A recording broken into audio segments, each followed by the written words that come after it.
for these two, for the yellow and the dark blue, this is for developing country, and the yellow one represent developed country. And Taiwan is here, like the yellow one. So actually, we might be doing very good, in the upper street and in the middle. But for the developed country, they waste a lot of food during the consumption. So when food reached the retailer, after it had reached retailer to our home, and inside our refrigerator, we still throw away 1/3, almost 1/3, 28%. And for people in the developing country, they don't store too much food. So only 77% of food at home is wasted. So do you waste the 28% of food at home? Do you? You feel guilty? Do you waste 28% of food? I think that I'm among the people.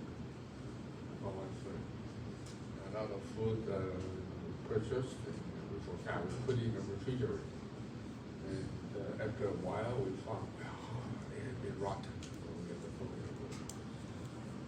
And for a lot of lunch or something, we don't want to eat too much, so we throw it. So actually, a lot of Western countries, they are trying to reduce this amount by sharing food among the communities. By sharing food, those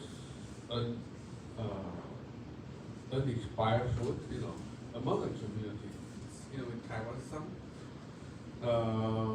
some institutes they are trying to do that, but it's hard. It's hard to do that because when you contribute the food at this time, it is still valid. It's not expired, but probably the next day it expired. And when someone gets them home and they didn't notice that, and they cook and they got sick, you want to meet in a crime. So it's also a lot of fun. So in the Western country, some of them, they try to share food. And but for cabinet or the refrigerator, then you need someone to manage it, And also some of the restaurants, they try to use those emergent expired food, which means it's going to expire in a short time. Okay, for cooking. And they try to reduce the amount of waste during the consumption period. So, for the developed country, the waste comes from the incomes of consumers. And for the developing country, they have a lot of improper handling and also the improper culture. I've been visiting some countries like Philippines, Vietnam, and also Indonesia, and we discussed a lot about this. They try to upgrade the level of handling the close supply chain in their home country. One time I went to Indonesia and I told them that the fish we catch, can be stored for 3 years, and it's as fresh as we just caught yesterday. And many of them are very surprised because at the time, a few years ago, not many cold storage are there in Indonesia, and but Indonesia is a southern island country, so they can just go to the sea and get a lot of fish. but they had to finish the fish and the seafood in like 3 days, in order for it to be fresh. Like Taiwan, we have the cold storage. Some of the cold storage can go down the temperature to -60. So for the -60 degree of temperature, even the sashimi can stand there for about 2 years. It's just as fresh. So, but you need a lot of investment. And in China, this is for example, in China they have done a study about how much food has wasted because of improper temperature control. They estimated it was this figure was about 10 years ago, and I think that right now they have already improved.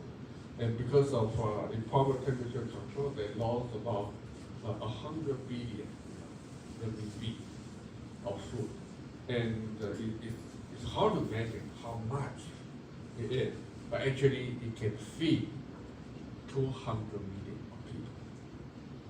200. So, when this report reached to the higher level of Chinese government, they were all very surprised.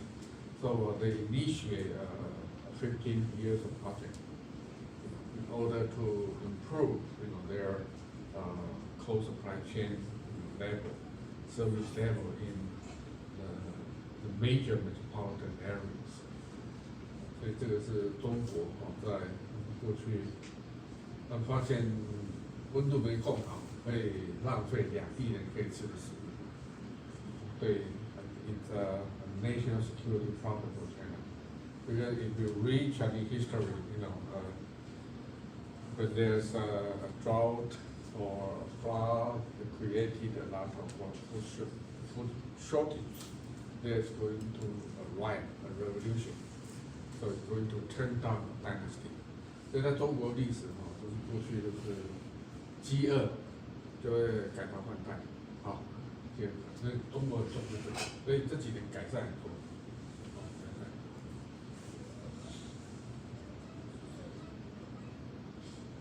那像这次的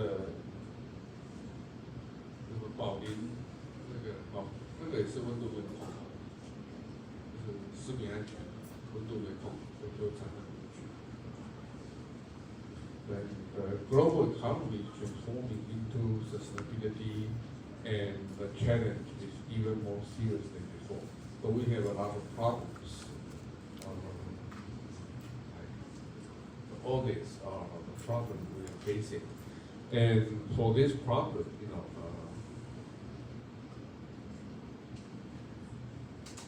it's even more serious, severe than before. So when you are facing severe problem that I face, at my age. So when you are at my age, this problem is more serious. So actually, your life is even more challenging than before. Okay. So so far, any questions? So, any questions?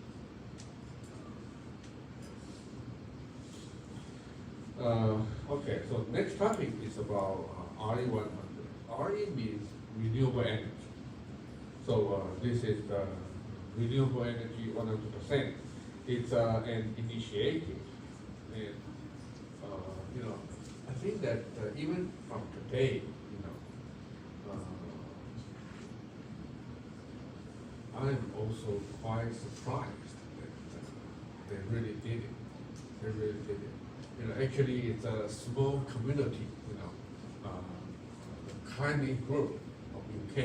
Actually, it's just a few of professors, social workers, they all gather together, and they said that we need to do something because, after the COP, the climate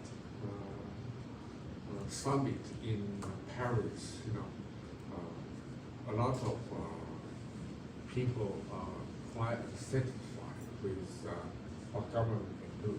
At that time, U.S. didn't sign the contract, and some other country, even though they signed, but they never signed. So they were quite disappointed. A lot of social workers were disappointed. So they, this group, they initiate I-100. Okay, so for example, they say, we initiate a group. Okay, we try to persuade company to join. Everything we can succeed. 那你想想看，他们在那个时候就是几个人成立一个协会，那就想去影响世界，你觉得容不容易？还蛮难的。可是这群人真的让他做到，我还蛮钦佩的。I think that they were at the right time. They were at the right time. And I think that also their strategy was quite right. At first they didn't targeting, every company. They only reached those big companies. For example, Apple, BMW, Amazon, Starbucks, those big companies, and who look into, their social image about sustainability, quite serious.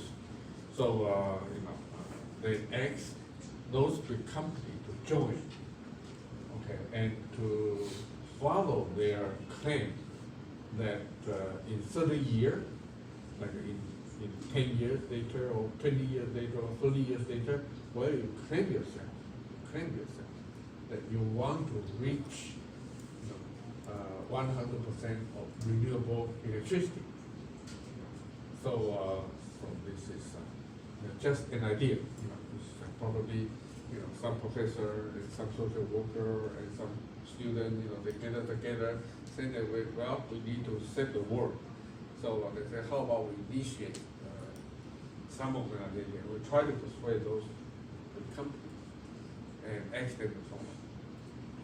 And when, for example, when Apple say, well, it looks good, so they say, well, we are going to follow your policy, renewable energy, 100%. So they make some calculation. For example, Apple makes some calculation about their store, resale store, and their R&D office, and they say, well, we can do that in like 5 years or something. Actually, Apple is very rich, and it's just office, so it's quite easy. So it's quite easy for Apple to achieve. But they ask Apple to ask their supplier, all the supply chain to follow, and then that's the big thing. For Apple to follow is no big deal, but for Apple's supply chain to follow, well, it's a big step. And actually, just this affected Taiwan as well, because TSMC is the supplier of Apple, and TSMC received the request from Apple, say, well, I have joined RE100, and do you want to join? Of course, TSMC had to join, and they set a goal that they are going to achieve, they are going to achieve 100% renewable energy at 2050. But like TSMC consume, I think, more than 10% of the whole electricity of Taiwan. So it's not easy to achieve. And what do you think?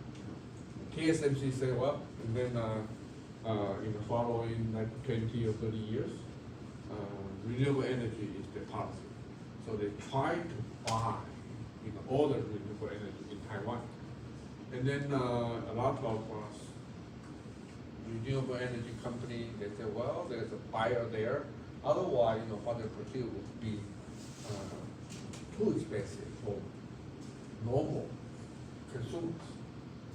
Okay. And at the beginning, for example, solar energy, wind energy, or renewable oil, etc. The price is higher. But after when the installation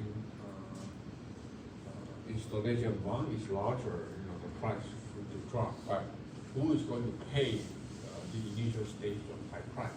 TSMC paid them. So they say that whatever you install, I'm going to buy everything. So actually, even right now, more than 95% of the solar energy was purchased by TSMC, one company. Other companies are trying to buy them, but they cannot beat the price. The TSMC is under a lot of pressure. So actually, this group, has a lot of contribution to the whole world. And because of Apple, Apple is also in the group, so a lot of Taiwanese companies follow. And when they follow, it changes the whole face of Taiwan. Otherwise, for the renewable energy, actually right now we have reached 10%. And I believe it is going to reach 15% in 2 years because of wind power, is going to be hooked, to the grid. 所以这个台湾现在大概10%是再生能源。说实在，我这几年会发展那么快，要感谢这个。如果不是这些人做这个 I100那苹果follow。TSMC follow 愿意出高价去买，台湾的再生能源就发展不起来，因为太贵，一开始都太贵，所以现在这几年太阳能业者赚多钱，像我们EMBA就很多太阳能业者说，哇，这钱他很好赚，所以。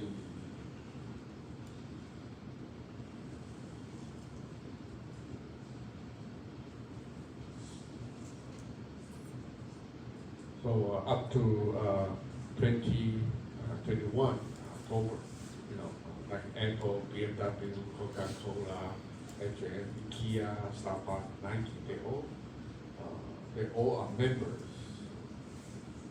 of I100. And also in Taiwan, we have some companies, TSMC, Delta, Electronics, Acer,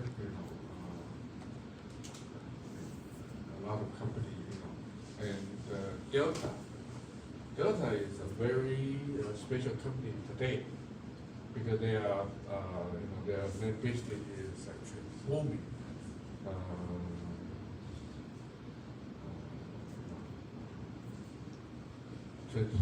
the voltage of power into lower voltage and direct current. Okay, so. They are also important for electric car because they are producing those chargers for electric car, and their production doesn't require a lot of energy. So they say they are going to reach 100% renewable energy by 2030.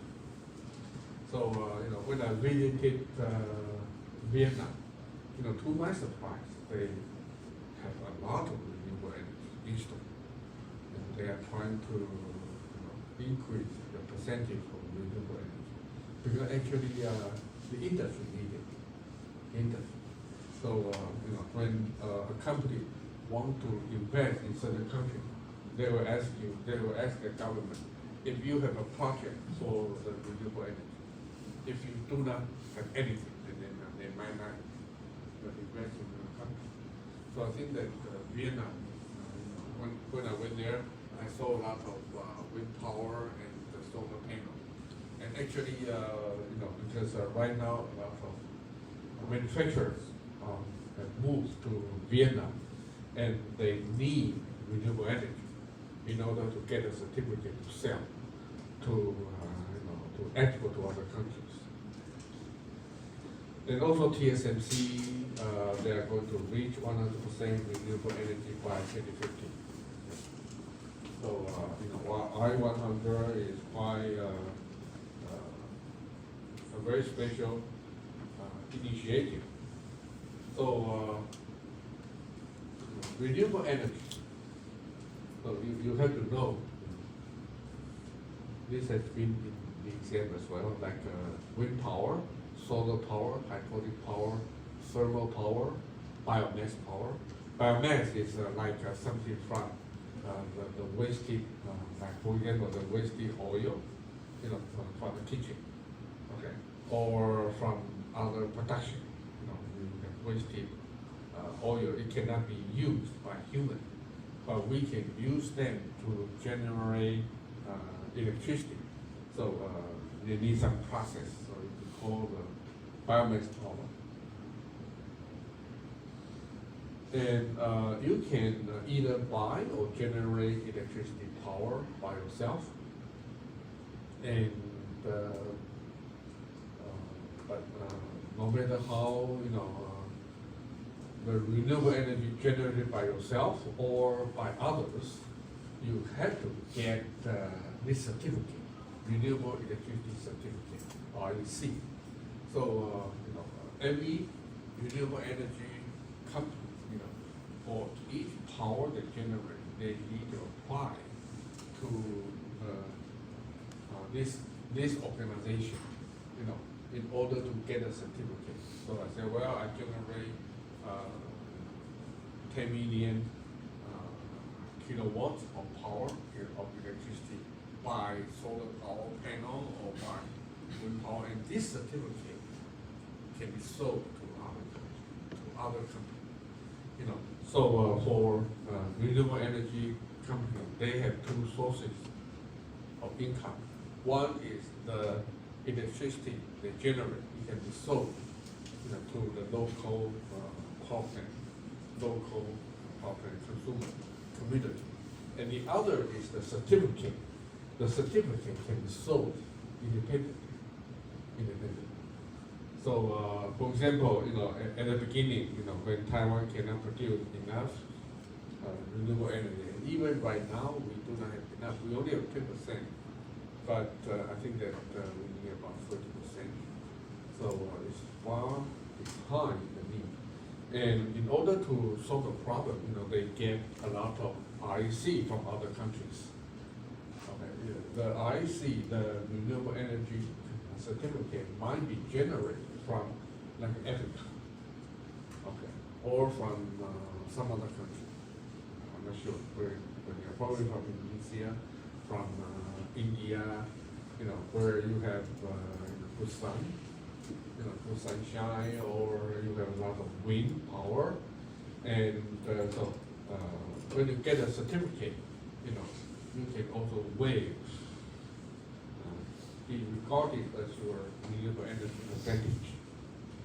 所以他讲就说，像这个 REC 这个东西就是，这是要国际认证的凭证那所以你任何公司产生再生能源，那你就可以去申请这个凭证。那我现在有1000万瓦，那你可以把你产生的1000万瓦的电卖给当地，就卖给台电，赚钱。那之后呢，你这1000万瓦的这个证书呢，看谁要，再来买，所以他有2个人收，大概2个人收。那当然台电跟他买的时候是电，他没有买电，他买证书。那电就到我们的网，所以你也不晓得用电书这个不重要，你知道为什么？大家都产生，重要是那个证书，你知道为什么？所以台电就买这证书。台湾的再生能源大概被台电买光，还不够用，因为我们现在再生能源大概10%，未来应该很快会到15%到20%，应该很快，因为现在很多那个风车还没进来，风车的在连线之后，台湾的 renewable energy 应该很快到15到20%，之后20上去我就不知道，但是到20应该没有。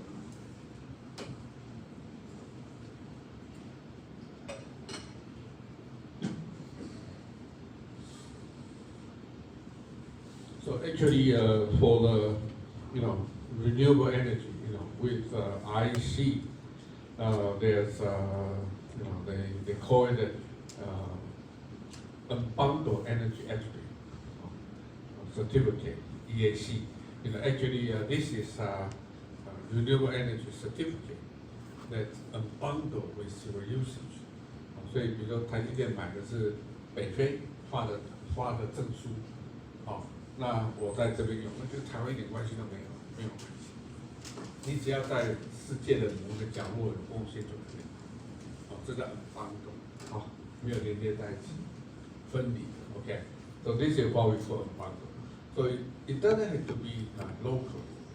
Okay, for example, the renewable energy doesn't have to be generated from Taiwan.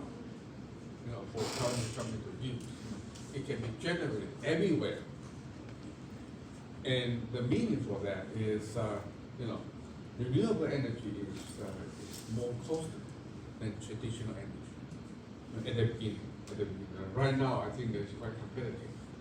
And they need some company because of obligation to buy those higher price of renewable energy. 所以这个就是这样子的不同。So anywhere, for example, if you generating from Sahara Desert, a lot of solar panel energy, it's good. It's good because the electricity they generate doesn't contribute to greenhouse gas. And we can buy that certificate for our usage from Taiwan. Okay, so that is what we call the bundle.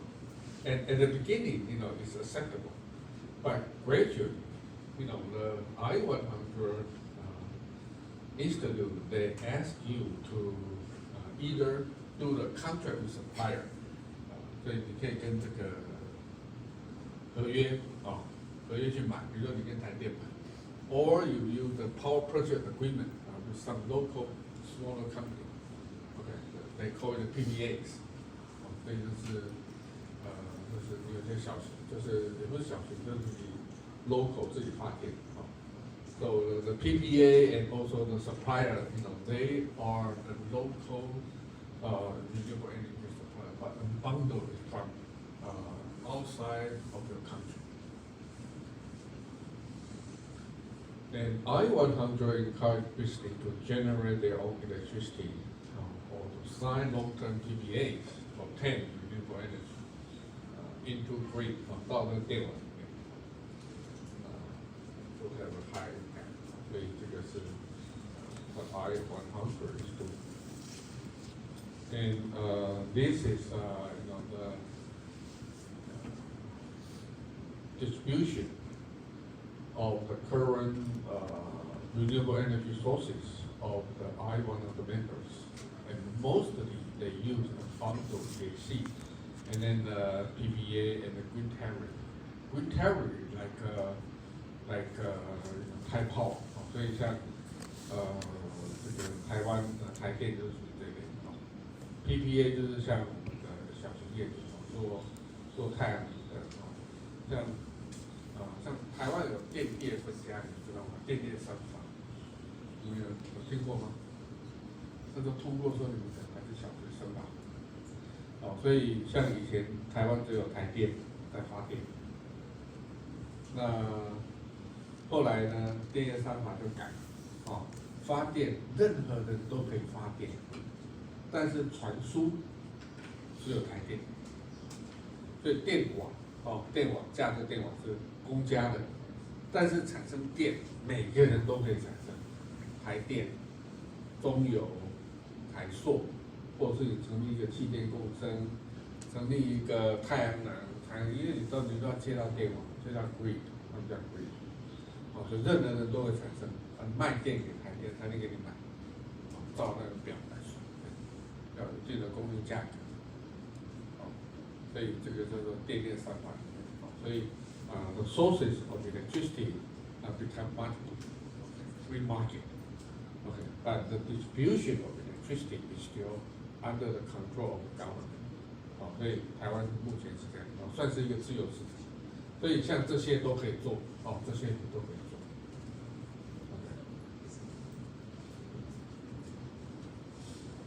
所以台湾那时候，说到台湾在某方面还是蛮先进，因为我们还是有一些学者专家还是蛮有国际观，都知道国际在干嘛。所以10几年前就改了电业法，那时候很多人都说哇，我要弄这个怎样。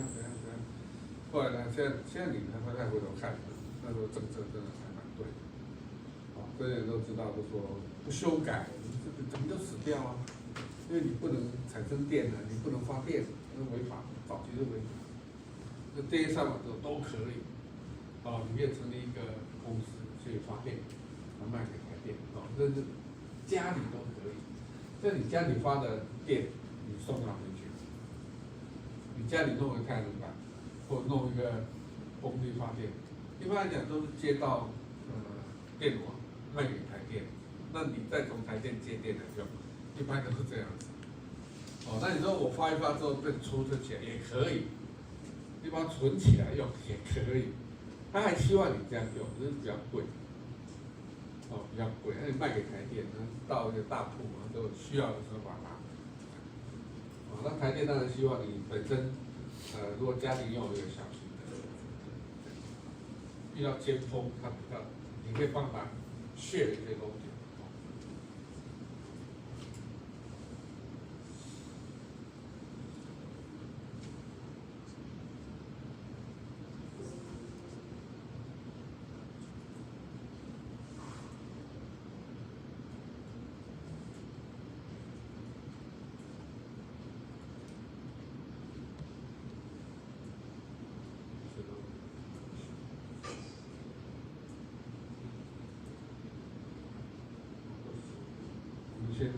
先下课了，有some break。